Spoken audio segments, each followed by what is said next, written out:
ओम श्री परमात्मा ने नमः। मैं प्रोफेसर हरिहृदय अवस्थी अपने परम पूज्य गुरु जी प्रातः स्मरणीय पंडित भगवत शरण शुक्ल जी के साथ में आप सभी का Awasthi Ayurveda anatomy yoga and spirituality channel पर हार्दिक स्वागत करता हूं। हम लोग सांख्य कारिका पर विचार कर रहे हैं और नवी कारिका है सत्कार्यवादी की। कल उसकी भूमिका के बारे में गुरु जी ने हम लोग को समझाया कि विभिन्न दार्शनिक क्या कह रहे हैं। अब आगे की चर्चा के लिए हम लोग गुरु जी की ओर चलते हैं। नमोस्तनंताय सहस्रमूर्तये सहस्रपादाक्षिशिरोर्वाहवे सहस्रनामे पुरुषाय शाश्वते सहस्रकोटियुगधारिणे नमः। कृष्णाय वासुदेवाय हरे परमात्मने तापत्रय विनाशाय श्री कृष्णाय वयं नमः। इस चैनल से संबद्ध सभी विद्वद्गण, सभी जिज्ञासु छात्रवृंद, सहृदय सज्जनवृंद एवं इस चैनल के संस्थापक तथा प्रबंधक आचार्य हरिहृदय अवस्थी जी, आप सभी का सांख्य शास्त्र के विचार परंपरा में स्वागत है। आज हम लोग सत्कार्यवाद के संस्थापिका और सांख्य शास्त्र का जो प्रमुख सिद्धांत सत्कार्यवाद है उसका विश्लेषण करने वाली ये कारिका है। इसका पूरा स्वरूप है असतकरणात् उपादान ग्रहणात् सर्वसंभवाभावात् शक्तस्य शक्य करणात् कारण भावाच्च सत्कार्य।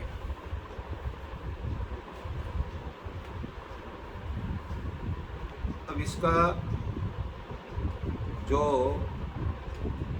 मुख्य तात्पर्य है क्या है? कार्यम सत, कार्य सत है।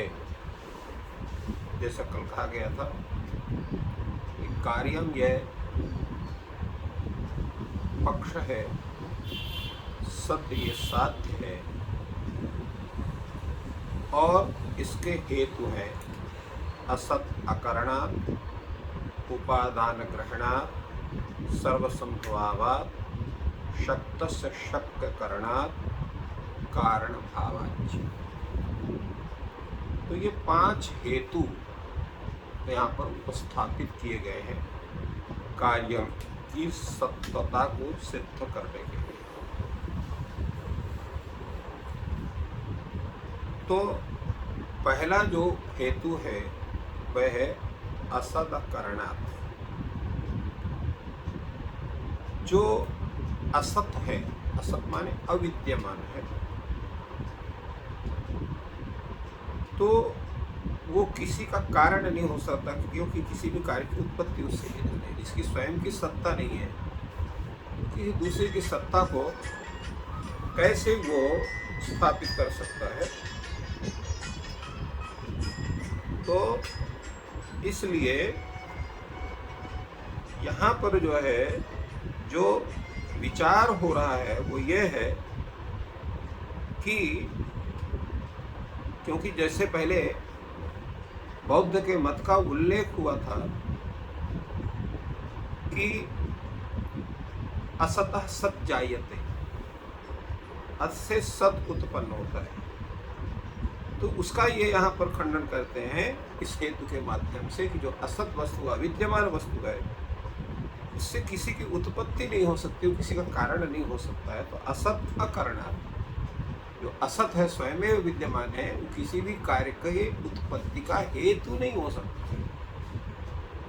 तो इसलिए उस मत का खंडन हो जाता है असत अकरणात्। दूसरा हेतु इनको उन्होंने दिया उपादान ग्रहणात्, क्योंकि जितने भी कार्य हैं उन सभी कार्यों के समुत्पत्ति में कोई न कोई उपादान कारण होता है। बिना उपादान कारण के किसी भी कार्य की सिद्धि नहीं हो सकती। तो इसलिए उपादान कारण का ग्रहण प्रत्येक कार्य के लिए करना पड़ता है, अर्थात प्रत्येक कार्य का अपने उपादान कारण जो है उसके नियत पूर्ववर्ती रहता है और उसी से उस कार्य विशेष की उत्पत्ति होती है। तो इसलिए यहाँ पर भी जो कार्य हो रहा है उसका भी कोई न कोई उपादान कारण है। बिना उपादान कारण के कोई कार्य बन नहीं सकता है। तो उपादान कारण होने से ही, क्योंकि जो असत अकारणात् अर्थात जो असत है वो कारण नहीं बन सकता है, इसलिए सत कारण से ही सत कार्य की समुत्पत्ति हो सकती है। और प्रत्येक कार्य का उपादान कारण होता है। तो जिसका जो उपादान कारण होगा वो उपादान कारण, कारण क्या, नियत पूर्ववृत्तिक कारण, कार्य नियत पूर्ववृत्तिक कारण। कारण कौन होता है, जो कार्य से नियत पूर्ववर्ती हो। जैसे यहाँ पर घट का उपादान कारण मिट्टी है, तो मिट्टी जो है घट उत्पत्ति घट से नियत पूर्ववर्ती है, घट कार्य, इसलिए उपादान कारण, उपादान कारण। दूसरा क्या है, सर्व संभवाभाव, सभी से सभी की उत्पत्ति नहीं होती। जैसे मिट्टी से घट की उत्पत्ति होगी किंतु पट की उत्पत्ति नहीं होगी। इसी तरह से प्रत्येक कार्य से, प्रत्येक कारण से प्रत्येक कार्य संभव नहीं होता है, इसलिए भी कार्य सत्य होता। दूसरा क्या, शक्तस्य शक्य करना, जिस कार्य के उत्पादन का सामर्थ्य जिस हेतु में होता है उसी हेतु से उस कार्य की समुत्पत्ति होती है। जो जो कारण कार्य के समुत्पत्ति करने में समर्थ नहीं है, उस कारण से, उस हेतु से उस कार्य की समुत्पत्ति नहीं होती है, ये भी निश्चित है। और कारण भावाच्य, कारण का मतलब ही होता है कार्य को उत्पन्न करना। अगर कारण है तो कारण से वह भिन्न रूप से वह कार्य जो है अवश्य उत्पन्न होता है, कारण भाव। तो इसलिए 5 हेतुओं के द्वारा ये सिद्ध करते हैं आचार्य ईश्वर कृष्ण की कार्य सत्य है। अब इसका पूरा व्याख्यान, पूरा विवेचन आचार्य वाचस्पति मिश्र अपने व्याख्यान में करते हैं। पहला उनका, जैसे हम लोगों ने इस पर चर्चा की है, असत अकरणात्, इस हेतु पर इनका व्याख्यान हो रहा है। सत्कार्यम, कार्य सत है, अर्थात कारण व्यापारात् प्रागपि इति शेषः। अब ये प्रश्न होता है कि जब अभी कार्य उत्पन्न ही नहीं हुआ है तो वो कार्य सत कैसे है, ये प्रश्न पहले होता है। उसका उत्तर देते हैं, कारण व्यापारात् प्राग अपि कार्यम सत, कारण के व्यापार के पहले भी कार्य वहां सत है। और प्रश्न होता है कि जब कार्य सत है तो कारण की उसमें क्या स्थिति है। जब स्वयमेव कार्य सिद्ध है तो वहां पर उस कार्य को सिद्ध करने के लिए अगर हम कारण की परिकल्पना करते हैं तो एक दोष होता है सिद्ध साधन, जिसको गांव की भाषा में कहते हैं पिष्ट पेषण।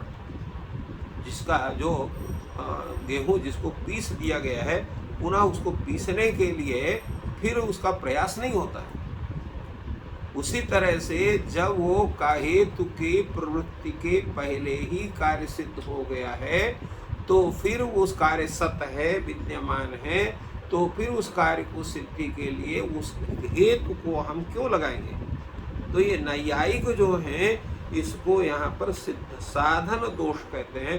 तो इस प्रकार से यहाँ पर नैयायिक के मत से सिद्ध साधन दोष हो सकता है।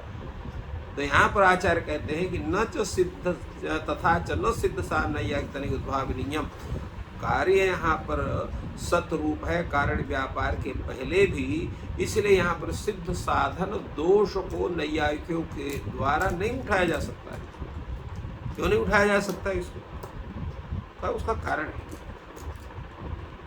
यद्यपि बीज मृत पिंडादि प्रध्वंसानंतम नंतरम अंकुर घटाद्युत्पत्ति उपलभ्यते तथापि न प्रध्वंसस्य कारणत्वम अपितु भावस्यैव बीजाद्यवयवस्यैव अभावात् भावोत्पत्तौ तत्सर्वत्र सुलभत्वात् सर्वदा कार्योत्पाद प्रसंग इति न्यायवार्तिक तात्पर्य टीकायाम् अस्माभिः प्रतिपादितम्। बड़े सुंदर ढंग से इस विषय का विवेचन करते हुए आचार्य वाचस्पति कहते हैं कि जैसे बीज है या मृत्तिका पिंड है, तो बीज में जब जल और मिट्टी का संयोग होता है तो उसमें अंकुर उत्पन्न होता है। और इसी तरह से जो मृत पिंड है, मृत्तिका पिंड है, तो जब कुम्हार उसको चाक में रखता है और चाक को घुमा करके उसमें आपके घट बनाने की चेष्टा करता है, तो उससे वहाँ पर वो मिट्टी से वो मिट्टी का जो पिंड है वो घट रूप आकृति को प्राप्त करता है। तो यहाँ पर बीज है या मृत पिंड है, उसके ध्वंस के अनंतर अंकुर या घटक आदि की उत्पत्ति प्राप्त होती है, परंतु उनका जो प्रध्वंस उसमें कारण नहीं माना जा सकता।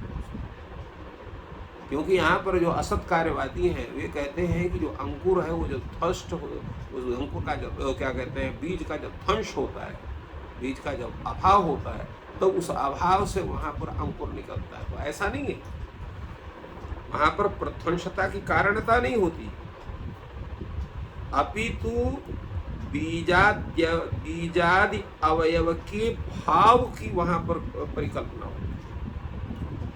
यहाँ पर जो है तो बीज या मृतपिंड इत्यादि नष्ट हो जाने पर जो अंकुर और घट इत्यादि देखे जाते हैं, ये सही है। इनके अंकुर आदि की उत्पत्ति का कारण बीज आदि का विनाश या अभाव नहीं है, अपितु उसके भारूप अवयव होते हैं, उसका अवयव का उसका स्वरूप बदलता है। क्योंकि यदि अभाव से भाव की उत्पत्ति मानेंगे, अगर ऐसा मत कि अभाव से अगर भाव की उत्पत्ति मानेंगे, तो सभी जगह से किसी भी कार्य की उत्पत्ति हो सकती है।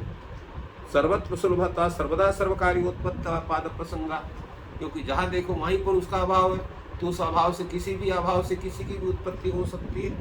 किंतु ऐसा तो नहीं होता है कि सभी अभाव से सभी उत्पत्ति हो रहे, तो कार्य कारण भाव का स्वरूप भी समाप्त हो जाएगा। तो यद्यपि बीज और मृतपिंड के प्रध्वंस के अनंतर अंकुर और घटादि की हम उत्पत्ति देखते हैं, परंतु इसका कारण नहीं कि उस अंकुर की उत्पत्ति में और या घटादि की स्थिति में उनका बीज और मृतपिंड का प्रध्वंस उसमें कारण। तो मुख्य कारण क्या है? तो मुख्य कारण क्या है? उसके भाव रूप अवयव का स्वरूप का परिवर्तन होना, परिवर्तन होता। तो इसी तरह से जो कार्यम सत का तात्पर्य यही है कि वह जो कार्य है वो अपने कारण में विद्यमान रहता है, किंतु जब कारण के व्यापार से फिर वो अपने स्वरूप को धारण करता है।